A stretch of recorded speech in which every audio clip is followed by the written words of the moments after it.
केंद्र सरकार द्वारा लागू किए गए कृषि बिल को लेकर आज ज्वालापुर विधायक सुरेश राठौर ने प्रेस वार्ता की। क्षेत्रीय विधायक ने कहा कि कृषि बिल किसान विरोधी नहीं बल्कि किसान हितैषी है। प्रधानमंत्री ने किसानों से वादा किया था कि 2022 तक किसानों की आमदनी 2 गुनी हो जाएगी। उन्होंने कहा कि इस कड़ी के तहत भाजपा सरकार ये बिल लेकर आई है, परंतु विरोधी दल किसानों को गुमराह कर बिलों का विरोध कर रहे हैं। ऐसे में भाजपा प्रतिनिधि किसानों को बिल संबंधी समझाने का प्रयास कर रहे हैं। गांव की इकाइयां भी किसानों को समझाएंगी।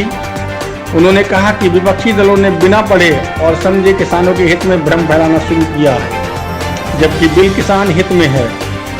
उन्होंने इसकी बारीकियां समझाते हुए बताया कि राज्यों की कृषि उत्पादन विपणन समिति यानी एग्रीकल्चर प्रोड्यूस मार्केट कमेटी के अधिकार बरकरार रहेंगे। हरिद्वार उत्तराखंड से अर्चना ढींगरा की खास रिपोर्ट। के साथ न्याय का काम किया है जिला केंद्र सरकार के द्वारा।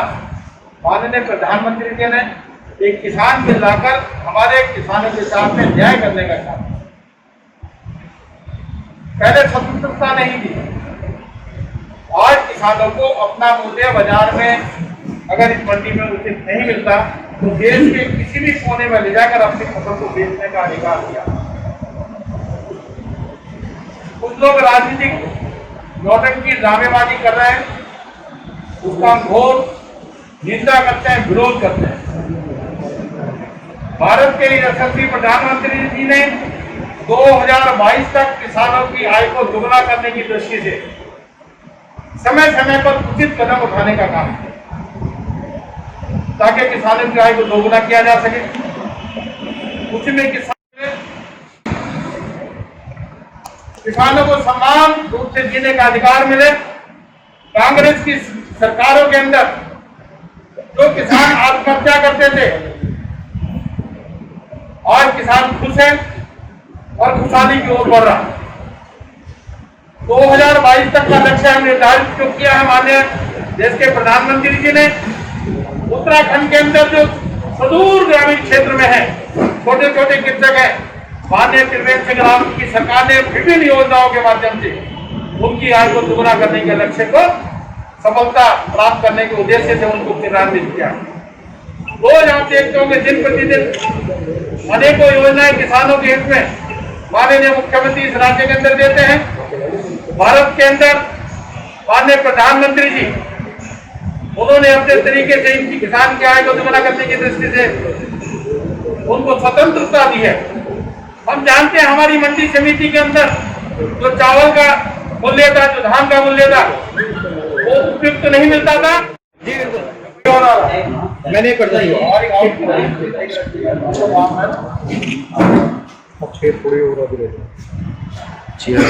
सहयोग से सम्मानित जिला पंचायत अध्यक्ष हमारे बीच में आज विराजमान है।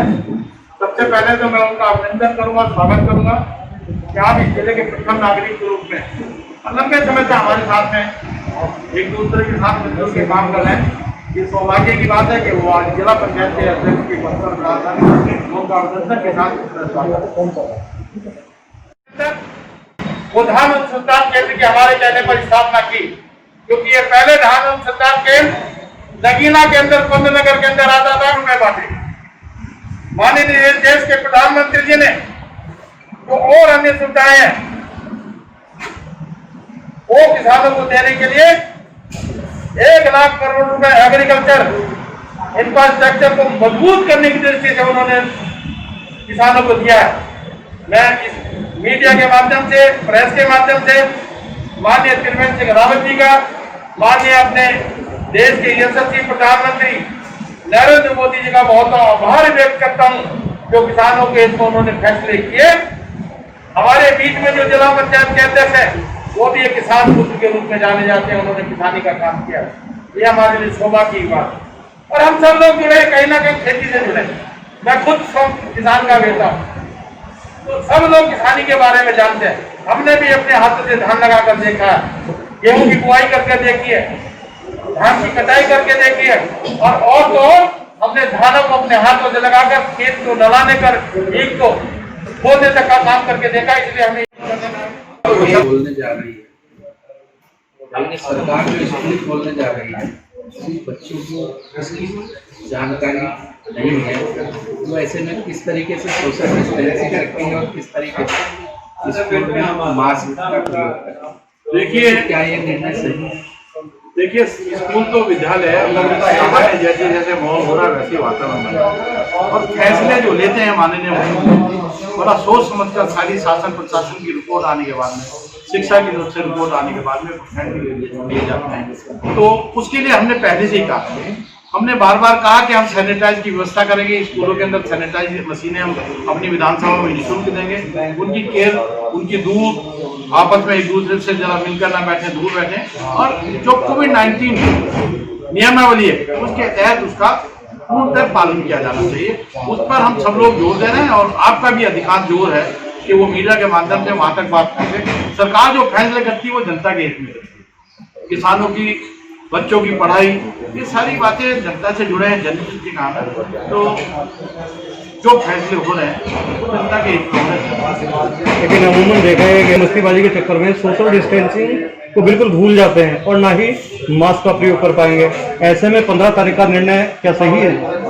देखो, जो सरकार फैसले करती है, मैं समझता हूँ शहरी बिंदुओं के ऊपर विचार करने के बाद उनकी रक्षा सुरक्षा की जिम्मेदारी सरकार की होती है। तो मैं समझता हूँ सरकार के फैसले को हमें स्वीकार करना चाहिए। ये जनता के हित में है, जनहित में है और बच्चों के भविष्य से जुड़ा उनका भविष्य है, इसके ऊपर निर्भर रहता है, उसको पढ़ाई मिलनी चाहिए। हम जो पढ़ाई कर रहे हैं ये ऑनलाइन वगैरह, इसका बहुत खासा असर वो नहीं रहा, गरीबों तक पहुंच नहीं रही। सब बच्चों के पास मोबाइल नहीं है, ऑनलाइन कहाँ से कनेक्शन है, उससे कई गुनी फीस पड़ जाती है। तो ये सरकार का निर्णय उचित है। किसानों से जुड़ी समस्याओं के लिए 2 केंद्रों को स्थापित किया गया है, इस पर क्या कहेंगे? 2 नहीं 3 केंद्रों को ज्वालापुर विधानसभा में स्थापित किया गया है। हमारा नंबर 1 भादराबाद, दूसरा दिनारपुर और तीसरा हमारा बुकावासा। और तीनों जगह हमने खरीद के लिए उसमें आरएससी से बात की, मुख्यमंत्री से बात की और डीएम से बात की और जो डीएसओ थे उनसे बातचीत करके खरीद केंद्रों पर वो खरीद प्रारंभ करा। किसानों का एक आरोप है, नहीं ऐसा ना, PR-26 भी खरीदी या PR-14 भी खरीदी, क्योंकि PR-26 का बीज भी सेलर के द्वारा दिया गया था, 100 रुपए किलो में किसानों को दिया गया था। तो इस बात की संभावना से इनकार नहीं किया जाता। ये शिकायतें हमने ऊपर पहुंचा दी है और उसकी जो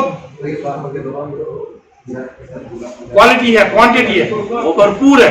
कुछ लोगों के द्वारा, कुछ राइस मिलों के द्वारा इस तरह का व्यवहार इसलिए किया गया ताकि वो किसानों की सस्ते मूल्य पर अपनी फसल को खरीद सके। वो हम उनकी योजना को किसी भी कीमत पर सफल नहीं होने देंगे।